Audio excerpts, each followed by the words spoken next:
नमस्कार, मैं कंचन भारद्वाज स्वागत करती हूँ आपका हमारे YouTube चैनल जीवन कोश में।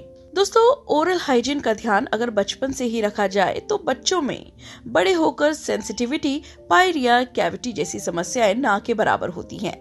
लेकिन ओरल हाइजीन की तरफ हम पेरेंट्स का ध्यान सबसे कम जाता है। यही वजह है कि मुंह से बदबू, दांत में असमय दर्द होना, ऐसी परेशानियां अक्सर लगी रहती हैं। इन परेशानियों से बचने के लिए जरूरी है कि नवजात शिशु यानी कि न्यू बॉर्न बेबी के ओरल हाइजीन का पूरा ध्यान रखा जाए। बेबी की ओरल हाइजीन की बात करें तो इसमें सबसे पहले जीभ यानी कि टंग आती है, क्योंकि शिशु के दांत 6 से 9 महीने में आने शुरू होते हैं। उससे पहले जीभ की सफाई का ध्यान रखना पड़ता है। तो चलिए दोस्तों, आज के इस वीडियो में हम आपको बताएंगे कि अगर आपके भी छोटे छोटे बच्चे हैं तो आप उनकी जीभ कैसे साफ कर सकते हैं और किन बातों का आपको ध्यान रखना चाहिए। सबसे पहले आपका ये जानना बेहद जरूरी है कि न्यू बॉर्न बेबी की जीभ की सफाई आखिर क्यों जरूरी है।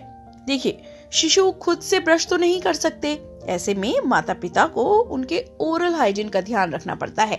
शिशु की जीभ की सफाई अगर नहीं होगी, बच्चा जो दूध पीता है उसके मुंह से उसकी बदबू आएगी।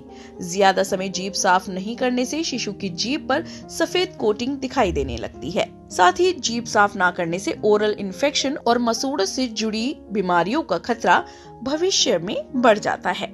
एक्सपर्ट्स की माने तो पेरेंट्स को लगता है कि बच्चों के दूध के दांत निकल जाएंगे तो नए दांत आ जाएंगे। ऐसे में शिशु की ओरल हाइजीन को नजरअंदाज कर दिया जाता है। लेकिन ओरल हाइजीन की नींव बचपन से ही पड़ जाती है।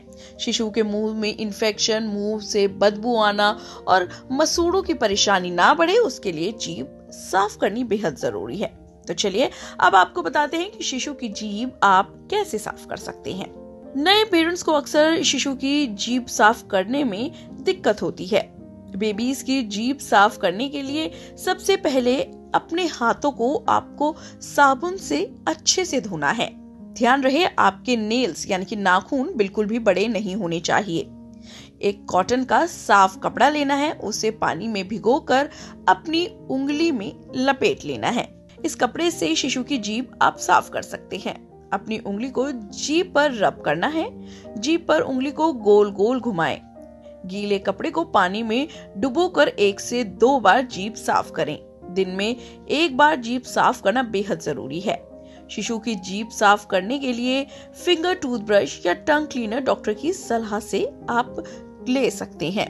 अगर शिशु की जीभ पर सफेद कोटिंग है तो डॉक्टर को जरूर दिखाएं। जब तक शिशु के दांत नहीं आते तब तक आप उंगली से जीभ साफ कर सकते हैं। लेकिन दांत आने पर जब तक बच्चा टूथपेस्ट को थूकना ना जान ले तब तक फ्लोराइड मुक्त टूथपेस्ट का प्रयोग करना चाहिए।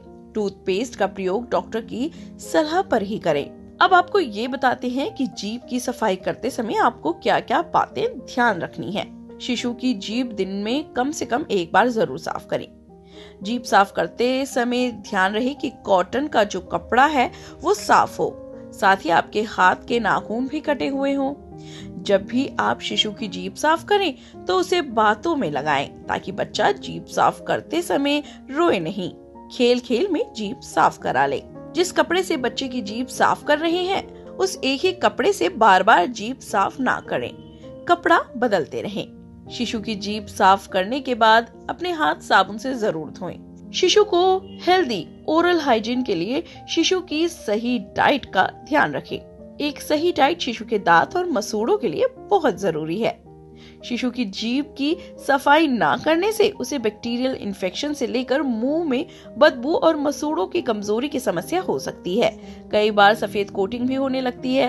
इन परेशानियों से निपटने के लिए आप अपने बच्चों की जीभ जरूर साफ करें, लेकिन सही तरीके से। फिलहाल के लिए इतना ही, लेकिन ऐसे ही कई अन्य वीडियोस जीवन कोश पर हम लाते रहेंगे। आपको करना ये है कि जीवन कोश को सब्सक्राइब करना है।